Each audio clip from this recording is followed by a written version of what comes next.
When I married Jessica 7 years ago, I thought I had found my forever person. My world revolved around supporting her dreams while building our life together in our modest suburban home. Then, one Tuesday afternoon, a coworker awkwardly asked if I was that guy from my wife's viral TikTok series, Fixing My Pathetic Husband. 200,000 followers were laughing at my most intimate moments, all filmed without my knowledge. The betrayal cut deeper when I realized she expected me to fund this humiliation. Before I continue my story, let me know where you are watching from and hit that subscribe button if you have ever felt betrayed by someone you loved. I first met Jessica at my friend Jordan's housewarming party on a crisp autumn evening. She stood by the window, camera in hand, capturing the city lights stretching into the distance. Something about her intensity drew me in immediately. Her chestnut hair fell carelessly around her shoulders as she explained her passion for photography with animated gestures. At 34, I had dated plenty, but nobody had captivated me so quickly. Our connection was immediate and intense. I still remember our third date at a small Italian restaurant downtown, where she shared her dreams of creative success over candlelight and wine. "I want to create something meaningful," she said, eyes sparkling with ambition. "Something that reaches people." As a software developer with a stable career at Horizon Technologies, I found her artistic spirit refreshing. My own life had become predictable, comfortable, but lacking excitement. Jessica changed all that. Within weeks, we were inseparable, spending weekends exploring hidden corners of the city, photographing street art, and talking about our future. After 18 months of dating, I proposed during a weekend trip to Lake Michigan. The morning sun painted the water gold as I dropped to one knee on the deserted beach. "You make me believe in possibilities," I told her as I offered the ring. Her tearful yes and tight embrace felt like coming home. Our wedding was intimate and perfect, just 30 close friends and family at a converted barn in the countryside. We danced under string lights to our favorite songs, made promises about building a beautiful life, and drove off to start our future together. Jessica worked various jobs during our early marriage. For 6 months, she managed a boutique clothing store before quitting over disagreements with the owner. Next came a stint as an administrative assistant at a marketing firm, which she found stifling. "These people have no imagination," she would complain over dinner. Then she tried selling handmade jewelry through an Etsy shop, which I helped fund with $2,000 for materials and equipment. I supported each career shift, believing that everyone deserves time to find their path. When she discovered an interest in direct sales cosmetics, I contributed another $3,000 for startup inventory and encouraged her to host parties in our living room. Each venture would begin with boundless enthusiasm, before fading into frustration when success did not come quickly enough. We had postponed having children until we found more financial security. The agreement made sense to both of us, though Jessica seemed increasingly focused on her career aspirations rather than family planning. "Once I find my thing," she would say, "then we can think about kids." 2 years into our marriage, we purchased a modest 3-bedroom home in a quiet suburban neighborhood. The mortgage stretched our budget, but I had recently received a promotion to senior developer, which came with longer hours but better pay.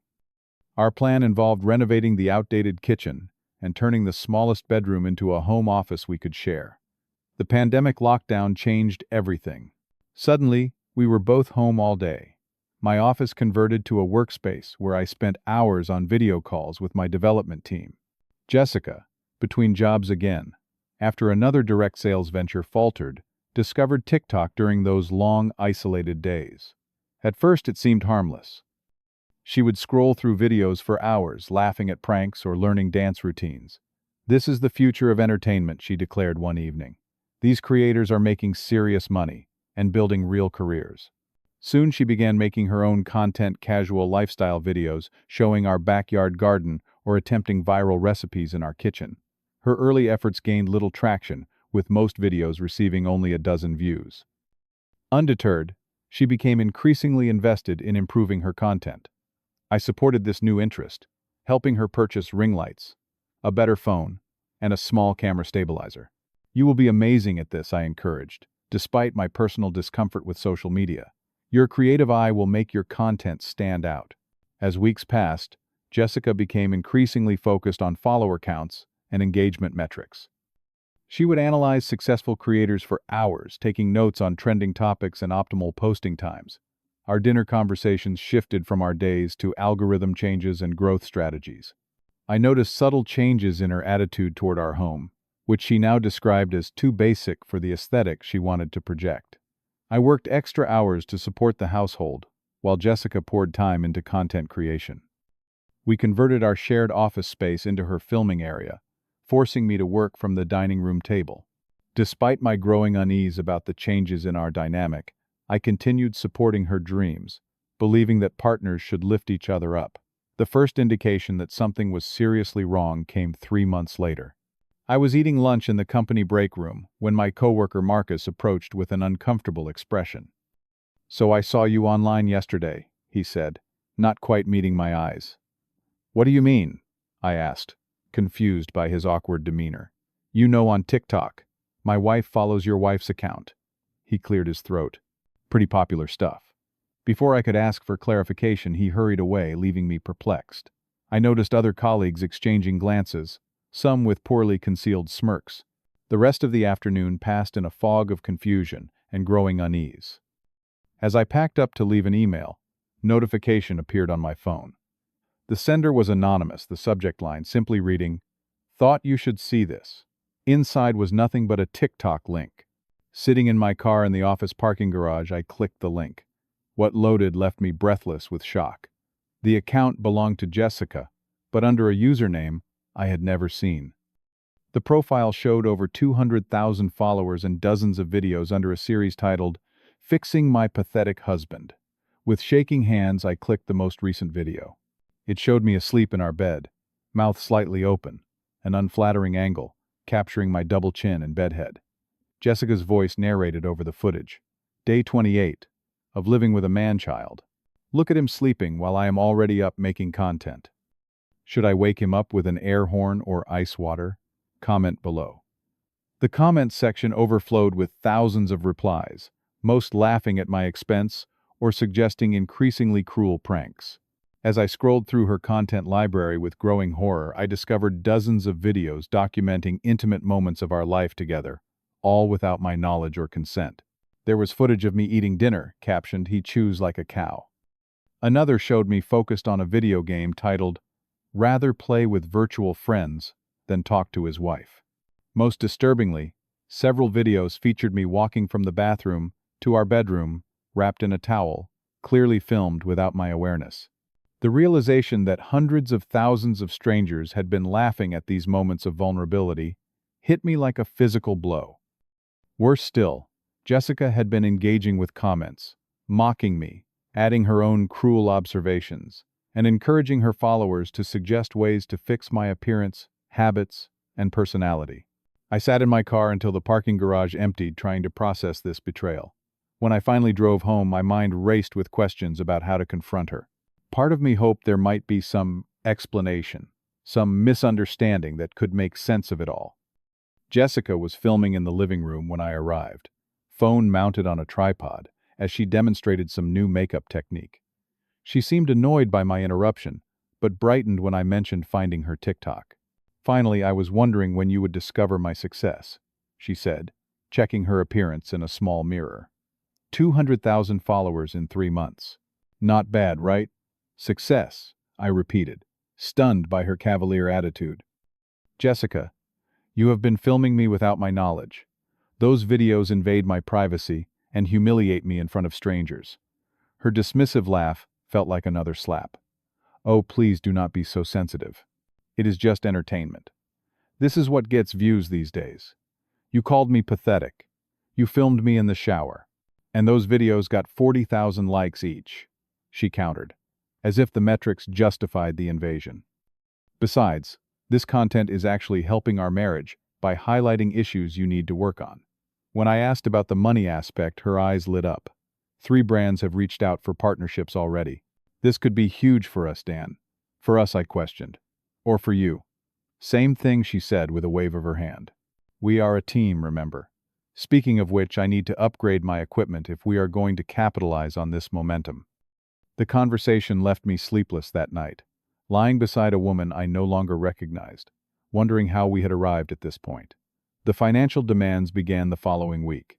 Jessica quit her part-time administrative job to focus full-time on content creation. She presented me with a spreadsheet detailing equipment she needed to grow her channel: professional camera lighting kit, editing software, and a laptop dedicated to content production. The total exceeded $8,000. "This is an investment in our future," she insisted, when I expressed concern about the cost. "I could make six figures within a year if we do this right." Before I could formulate a response, I discovered she had opened a joint credit card without my knowledge, already charging nearly $3,000 for various creator essentials. When confronted, she dismissed my concerns as limiting her potential and not supporting her dreams. Our home gradually transformed into a production studio. Jessica redecorated entire rooms for aesthetic backdrops without consulting me, discarding furniture I had owned for years. My personal space disappeared as she dismantled my gaming area for a more photogenic seating arrangement. Even my home office became her beauty room, forcing me to work from coffee shops on weekends. The invasion of privacy escalated beyond physical spaces. I returned home one evening to find three strangers in our living room, lounging on our couch and eating snacks from our kitchen. "This is my husband, Jessica," announced as I stood bewildered in the doorway. "Dan. These are creator friends from my TikTok network. We are collaborating on a series. No warning, no discussion, just strangers in my private space, examining me like an exhibit." That night, I discovered she had given a complete tour of our home in a viral video, revealing the layout and showcasing valuable items to her growing audience of strangers. The content itself became increasingly personal and humiliating. Jessica shared arguments we had about her spending, filmed my reaction to discovering her account for additional views, and created Transformation Tuesday videos, comparing my appearance unfavorably to celebrity men.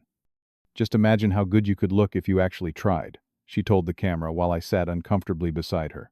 "Comment below with tips to help him reach his potential." Thousands did comment, suggesting everything from new hairstyles to complete personality overhauls. Jessica encouraged followers to send clothing recommendations and grooming products, which began arriving at our address from strangers who now knew exactly where we lived. The impact extended beyond our home. I was recognized at the grocery store by a teenage cashier who snickered and took a discreet photo. At the gym, I overheard two men discussing that pathetic husband guy before realizing I was nearby. My workplace became increasingly uncomfortable as more colleagues discovered the videos. My boss called me into his office one morning with a concerned expression. "Dan, several clients have mentioned seeing you on social media. The company is worried about our professional image being affected by this kind of exposure." My parents called after a cousin showed them the videos. "We did not raise you to be treated this way," my father said, anger and concern evident in his voice. Friends began distancing themselves, uncomfortable with the situation, or worried about appearing in background footage. Sleep became elusive. Anxiety followed me constantly. I developed a habit of checking corners for hidden cameras in my own home. The safe space we had built together had become a stage for my ongoing humiliation, and Jessica seemed blind to the damage she was causing. 4 months into her influencer career, the situation worsened dramatically. Jessica became increasingly controlling of my appearance, criticizing everything from my haircut to my posture. The constant critique continued off camera, creating an atmosphere of perpetual judgment in what had once been my sanctuary. "Your hair is thinning," she remarked one morning as I prepared for work. "We should shave it all off on camera." Transformation videos get massive engagement. Her phone became an extension of her hand, ready to capture any moment she deemed film-worthy, especially if it showed me in an unflattering light. Our anniversary dinner once, a private celebration, became content for her followers, with Jessica filming my reaction to the gift I had thoughtfully selected, rather than experiencing the moment together.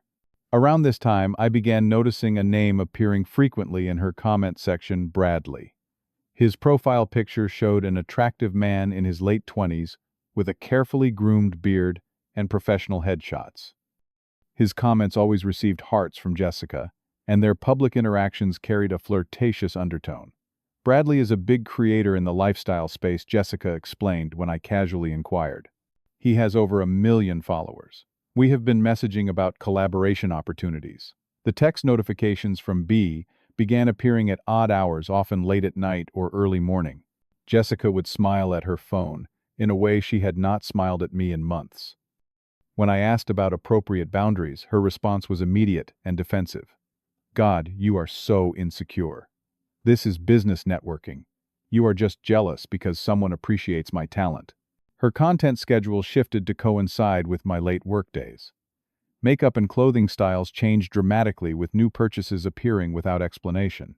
Several times I returned home earlier than expected to find Jessica hurriedly ending phone calls or closing messaging apps. The credit card statements revealed charges for hotels and restaurants I had never visited, explained away as creator meetups and networking events. Each question I raised was met with accusations of controlling behavior or lack of support for her growing career. The breaking point came unexpectedly on a Wednesday in June. A severe migraine forced me to leave work early, something that happened perhaps twice a year. I texted Jessica that I was coming home but received no response. As I pulled into our driveway at 2:30 in the afternoon, I noticed an unfamiliar black Tesla parked on the street. Entering quietly through the garage, to avoid worsening my headache, I heard Jessica's voice from upstairs, along with deeper tones of male laughter. Moving silently through the living room, I paused at the bottom of the stairs, suddenly hesitant. "He has absolutely no idea," Jessica was saying, her tone dripping with contempt. "Works 60 hours a week to fund all this and thinks I am building our future." More laughter followed. Then a male voice I did not recognize. "When are you going to execute the master plan? Your divorce series will absolutely explode." "Once I hit 1 million followers," Jessica replied. "The algorithm loves relationship drama, and imagine the views when I document leaving my pathetic husband." Frozen in place, I listened, as my wife detailed her strategy to her companion, whom I now realized must be Bradley. She outlined plans to continue using my income until her fame solidified, then file for divorce, and claim half my savings and possibly the house. "The best part is he has been funding the evidence against himself," Bradley commented, followed by the distinctive sound of a high five. "These videos make him look completely incompetent. No judge would give him a favorable settlement. He will never see it coming," Jessica agreed. "Too trusting, always has been. Remember that video where he thought I was filming a cooking tutorial, but I was actually documenting his terrible eating habits? Classic Dan clueless, as always." Their laughter echoed down the stairwell as I silently retreated through the garage. Climbing back into my car, I drove aimlessly for hours, the migraine pounding in rhythm with my breaking heart. 7 years of marriage, of supporting her dreams of building what I thought was our life together, reduced to a cruel joke and content strategy. As afternoon faded into evening, I found myself parked at a scenic overlook outside the city. The sun set over the skyline as I replayed countless moments from our relationship with new understanding. The constant criticism disguised as help, the gradual isolation from friends and family, the financial control disguised as shared goals. I had been a supporting character in the Jessica show, valuable only for what I could provide. The realization brought an odd clarity through the pain. This marriage could not be salvaged, but perhaps I could salvage myself from the wreckage. Pulling out my phone, I called the one person I trusted completely, my childhood friend Taylor. "I need a place to stay, and some serious advice," I said when he answered. "My marriage is over, and it is worse than you can imagine." That night, sleeping on Taylor's couch, I made a decision. I would not confront Jessica immediately. A direct confrontation would only give her more dramatic content and allow her to control the narrative. Instead, I would take methodical steps to protect myself before making any moves. The next morning, I called in sick to work for the first time in 3 years and began executing a careful plan. First, I consulted with attorney Amanda Wilson, recommended by Taylor's brother, who worked in legal services. She specialized in divorce cases involving digital privacy violations.